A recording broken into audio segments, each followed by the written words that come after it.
सर्वप्रथम तो मंचासीन श्री ठाकुर जी महाराज के चरणों में नमन करता हूँ और मंच पर उपस्थित जितने भी सम्मानित सदस्य हैं उन सभी के चरणों में मैं वंदन करता हूं। इस पंडाल में उपस्थित हमारे सभी युवा साथी, बड़े बुजुर्ग, आपके चरणों का मैं वंदन करता हूं। अपने सभी युवा साथियों को मेरा बहुत बहुत प्यार और आपकी यहाँ जो उपस्थिति है उसके लिए आपका बहुत बहुत आभार। भाई जितेंद्र सिंह, आपने अभी जो मंच पे आके अपना रोष प्रकट किया तो उसके लिए मैं भी दो शब्द आपसे कहना चाहूंगा। देखो भैया, ऐसा होता है जब आप संघर्ष करते हो, उसके लिए आपके सामने दो ऐसी हस्ती बैठी हैं, श्री गिरिराज सिंह मलिंगा जी हैं। जब आप संघर्ष करते हो तब आप अकेले होते हो और जब आप सफल होते हो तो आपके पीछे हजारों का रेला होता है। तो आपने अभी अपने संघर्ष की शुरुआत की है। ये कार्यक्रम स्थापित करना और इस कार्यक्रम को चालू करना, ये भी अपने आप में एक कीर्तिमान है। वो कीर्तिमान आपने इतिहास में दर्ज कर दिया है। राजा खेड़ा के इतिहास में जब भी क्षत्रिय सम्मेलनों की बात की जाएगी तो आपका नाम सम्मान के साथ में लिया जाएगा, क्योंकि बहुत बड़ी बड़ी विभूतियां, बहुत बड़े विशिष्ट और समाज के सम्मानित लोग आपके मंच पे उपस्थित हैं। हो सकता है आज भीड़ नहीं है, लेकिन भीड़ का कोई दोष नहीं होता। भीड़ तो आती है और आज नहीं आई तो कल आएगी, इससे कोई फर्क नहीं पड़ता। जितने आए हैं वो सबके सब सम्मान के अधिकारी हैं। आप सबके चरणों का कोटि कोटि वंदन। दूसरी बात, मैं सौभाग्यशाली हूं कि इतने विशिष्ट प्रवक्ताओं के सामने मुझे अपनी वाणी से दो शब्द रखने का अवसर मिला है।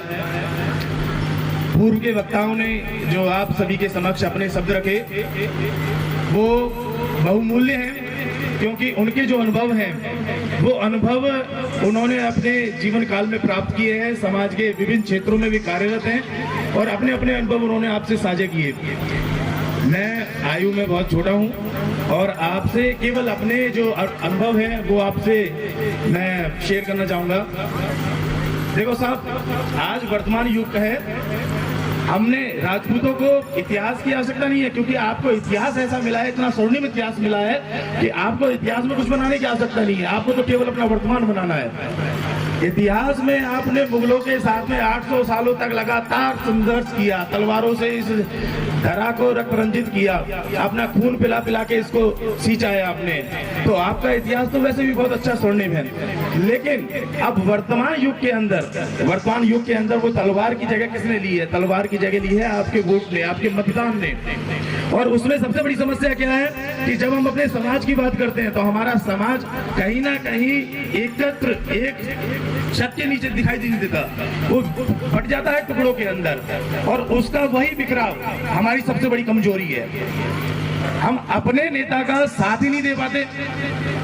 अपनी किसी छोटी सी अपने निजी स्वार्थ के कारण हम अपने उस नेता का उस तरीके से साथ नहीं दे पाते कि वो आपका आगे चलकर आपका नेतृत्व कर सके।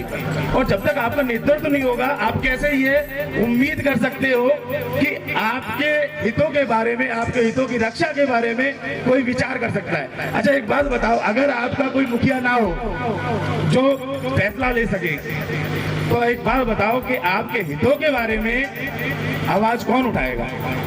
कौन रखेगा आपके हितों की बात उस मंच पर जाके? आज आपके सामने धौलपुर जिले के अंदर यशस्वी श्री मलिंगा जी हैं, जिनके मुझे इतना विश्वास है, क्योंकि जितना मैं समाज के लोगों के बीच में घुमा हूं तो उनसे मुझे सुनने को मिलता है कि साहब अपने पास तो एक नेता है, जब कभी आफत आएगी अपने सिर पे तो हम वहां पहुंच जाएंगे। आपको विश्वास है ना? आपको ये विश्वास है कि आप वहां जाओगे, आपका काम हो जाएगा? यही एक विश्वास तो आपकी शक्ति है। तो मेरा आप सभी लोगों से करबद्ध निवेदन है कि आप अपनी आवाज को एक सुर में करें। जिस समूह का अपना कोई अस्तित्व नहीं होता, उसका समाज के अंदर भी कहीं कोई अस्तित्व नहीं होता। आप सभी एकत्र हो, शिक्षित बने। सबसे बड़ी बात है कि आज के समय के अंदर जो आवश्यकता है, आप ब्यूरोक्रेट्स के अंदर कहीं नहीं है। आप ये मान के चलिए, जब आप IAS, IPS और ये तमाम जितनी भी उपाधि होती है, उनमें अगर आप अपने समाज के व्यक्तियों को ढूंढना शुरू करेंगे तो आपको दूर दूर तक नहीं मिलेंगे। और मैं तो बहुत, क्योंकि मैं विधि का छात्र हूँ, पेशे से वकील हूँ, तो मेरी तो अपने समाज के सभी लोगों से एक निवेदन है, करबद्ध निवेदन है, यहाँ पर वकील साहब बैठे हुए हैं, उनको अनुभव है इस चीज का। आप चाहे इंजीनियर बने, डॉक्टर बने या समाज के किसी भी क्षेत्र में जाके अपनी सेवाएं दें, राजनीति में सेवाएं दें, लेकिन अपने बच्चों को विधि की शिक्षा अवश्य दें, कानून की शिक्षा दें उन्हें। कारण क्या है कि अगर आपके बच्चे कानून से शिक्षित होंगे तो ये मैं आपको विश्वास दिलाता हूँ, कोई व्यक्ति उसका शोषण नहीं कर सकता, उसके अंदर सामर्थ्य नहीं है। आपने कभी सुना है कि किसी वकील का किसी व्यक्ति ने शोषण कर दिया हो? कहीं नहीं सुना होगा, देखने को नहीं मिलेगा। तो मेरा आप सभी से ये निवेदन है कि अपने समाज को इकट्ठा कीजिए, अपने समाज को शक्तिशाली कीजिए, और शक्तिशाली करने के लिए आपको एक छत के नीचे आना पड़ेगा, एक सुर में अपनी आवाज बनानी पड़ेगी। और एक सबसे बड़ी बात कि नेता कभी कोई अपनी मंशा से नहीं बनता है, नेता बनाने वाली समाज होती है। समाज जब अपना नेतृत्व चुनती है, और आप चुनने वाले हैं, आप बेहतर चुनिए, ऐसा चुनिए जो आपके हितों को उठा सके, समाज की जो कुरीतियां हैं उन कुरीतियों का दमन कर सके, और उनके साथ में अपनी आवाज मिला के आपके बच्चों को रोजगार में और अन्य स्थानों पर जहां पर उनको सम्मान की दृष्टि मिल सके वहां तक उनको लेके जा सके। सर्व समाज के सहयोग से, क्योंकि एक समाज से भी काम नहीं चलता है, सर्व समाज के सहयोग से काम चलता है। जितने भी समाज है सब सम्मानित समाज है।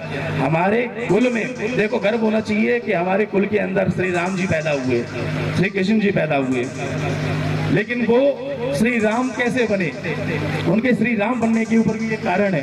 अगर वो राजकुमार बन के अयोध्या में पलते रहते तो शायद वो कभी मर्यादा पुरुषोत्तम राम नहीं बनता थे, पर क्योंकि उन्होंने त्याग किया। किसका त्याग किया? राजपाट का त्याग किया। माता के कहने पर अपने पिता के वचन को निभाने के लिए एक बार में अपना राज्य, अपना देश छोड़कर और वनगमन को निकल गए। वहां जाके उन्होंने जो संघर्ष किया, उस संघर्ष से उन्होंने अपने नाम को मर्यादित किया, उस नाम को सुशोभित किया। श्री कृष्ण जी नंदगांव में भले अगर वहीं रहते तो शायद श्री कृष्ण नहीं बन पाते, लेकिन वो वहां से निकले और मथुरा तक का उन्होंने संघर्ष किया। उसके बाद तो उनकी कथाएं अपरंपार हैं। तो त्याग सबसे बड़ी चीज है, आप उसके लिए सदैव सजग रहिए। और वीर है हमारे समाज का युवा, किसी भी स्थिति में डरने वाला नहीं है, बड़ा ही निर्भीक है। तो आप सभी के चरणों का वंदन करते हुए मैं अपनी बहुत बहुत शेष शुभकामनाओं के साथ में, और ये टीम माजिदपुरा जिसने इस कार्यक्रम का आयोजन किया, आप सभी धन्यवाद के पात्र हैं। मैं आप सभी का बहुत बहुत आभार व्यक्त करता हूं। बहुत बहुत धन्यवाद। जय श्री राम। बहुत बहुत धन्यवाद आपके सिंह।